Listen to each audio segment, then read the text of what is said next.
喂，大家好，今日我哋要嚟拆解一位公認超級勁，但又超級難眠嘅哲學家，就係馬丁海德格。你可能聽過佢嘅大名，又或者聽人嘅講過，畫到佢啲書簡直就好似腿可星文一樣。不過唔使驚，今日我哋就要用最生動、最貼地嘅方式嚟揭開佢思想裏面一個最核心嘅秘密。究竟我哋係點樣 get 到啲嘢㗎？好，我哋由一個好簡單嘅問題開始。你試下諗一諗，你點樣識用你部手提電話？嗱，我唔係揾你知唔知你 CPU 係幾多核心，個熒幕有幾多 pixel，我係話，當你一攞起部電話，你就好自然識點樣用佢嚟碌 social media、叫外賣同朋友傾偈。呢種識係一種好直接、近乎本能嘅反應嚟㗎。你唔完全需要喺個腦裏面分析咗部電話嘅物理成分先。係咪？呢種識嘅背後到底有咩秘密啊？海德格對呢樣嘢就有非常獨特嘅見解。好，那個就是我們今天的路線圖。首先，我們會重新看一下什麼叫做明，跟着看一下海德格怎麼樣將我們人類看成一種潛能的存在。之後，我們會探討那種潛能點樣令我們理解那個世界，一個有作為結構的世界，再跟着會揭開所有理解背後的前設結構，最後解答一個大家最想問的問題：搞咁多用，究竟有咩用？OK， 第一讚。對海德格嚟講，要搞得明任何嘢，就要先搞明呢樣嘢本身。而佢想話我哋知，我哋平時用開明或者理解呢個詞，其實只係睇到冰山一角咋。海德格好醒目，更將理解一分為二，一種係我哋比較熟嘅，可以叫做延伸嘅理解，就好似你明一條數學公式，分析一篇文章咁，呢啲係一種大腦嘅認知活動。但海德格話喺呢啲嘢之前，仲有一種更根本、更本源嘅理解。呢種理解唔係我哋擁有嘅某種技能，而係我哋存在嘅方式。佢唔係一件工具，佢就係我哋本身。所以海德格嘅正式定義係咁嘅：理解，德文叫 Verstehen， 係我哋呢種存在者嘅一種基本模式。個關鍵唔係你個腦中有幾多 facts， 而係你能唔能夠搞掂呢個世界，你能唔能夠掌握各種可能性。就好似你識踢單車咁，唔係因為你識晒啲物理學，而係因為你個身體明點樣平衡。呢個就係本源嘅理解啦。好，要再深入啲了解呢種本源嘅理解呢，我哋就要認識下海德格哲學球裏面嘅男主角。呢位主角嘅名叫做 Dasein， 話聽落好勁，但其實意思好簡單，佢就係海德格用嚟稱呼我哋嘅專用名詞，即係你、我、人類這種獨特嘅存在者。點解要整個新字出嚟啊？因為海德格想強調，我哋同張太同舊殺頭呢啲嘢嘅存在方式係完全唔同 level 噶。咁我哋到底有咩唔同？呢度嘅對比一目了然。你唔係一件固定咗嘅嘢，你就係你嘅潛能。一嚿石頭就係一嚿石頭，佢唔會有潛力變做其他嘢。但你呢？你隨時可以係一個學生、一個朋友、一個製作海德格哲學嘅人。你嘅存在本身就係一種能夠成為，德文就稱之為 Sein können Potentiality for Being。嗱，海德格呢句說話講得非常清楚。我哋嘅各種能力，例如識講嘢、識寫 code、識煮飯，都唔係我哋呢一個本體以外加落去嘅配件，唔係好似部電腦加 RAM 咁樣，唔係呢啲可能性，呢啲可以做啲咩嘅潛能，就係我哋本身。我哋嘅存在就係由千千萬萬嘅可能性組成嘅。好，既然我們的本質是可能性，那麼這樣也同我們點樣理解個世界又有什麼關係呢？哇，關係可大了。我們繼續看看這兩樣事點樣扣埋一起。海德格提出一個概念叫投射，得名叫 Entwurf。嗱，呢個唔係指你有意識咁去 plan 將來，唔係嗰回事。相反，呢個係一種自動喺我哋存在底層發生嘅機制。我哋嘅理解就好似一隻探射燈，唔係照住樣嘢而家係點，而係照向佢可以變成點，照向佢嘅各種可能性。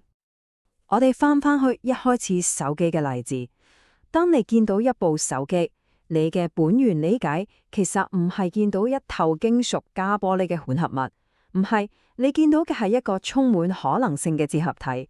你見到嘅係為咗打電話嘅工具，為咗 send message 嘅工具，為咗錄 IG 嘅工具。你永遠都係由佢嘅用途、佢嘅可能性去理解佢，呢個就係投射啦。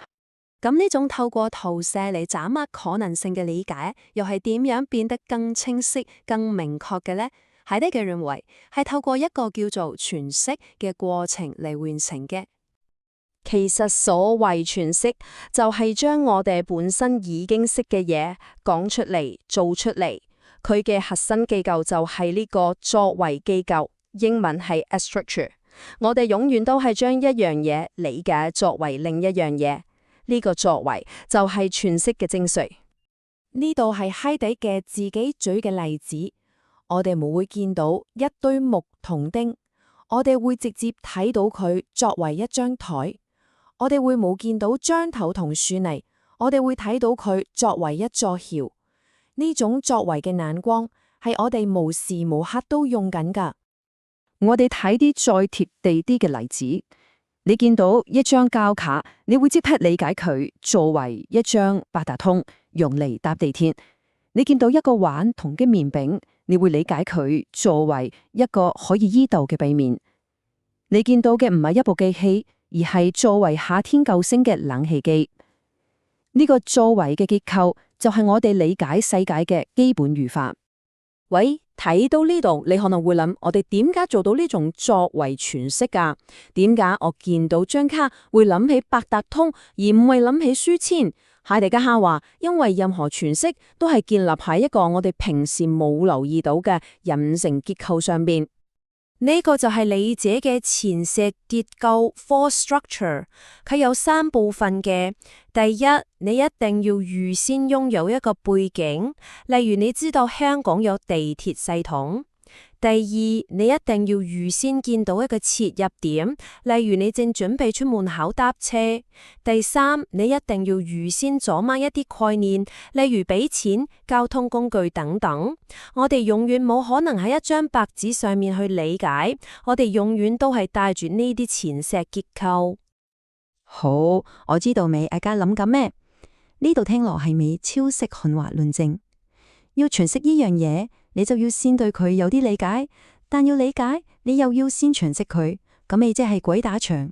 海德格完全估到你會咁問，而佢嘅答案可以會係既霸氣又深陷。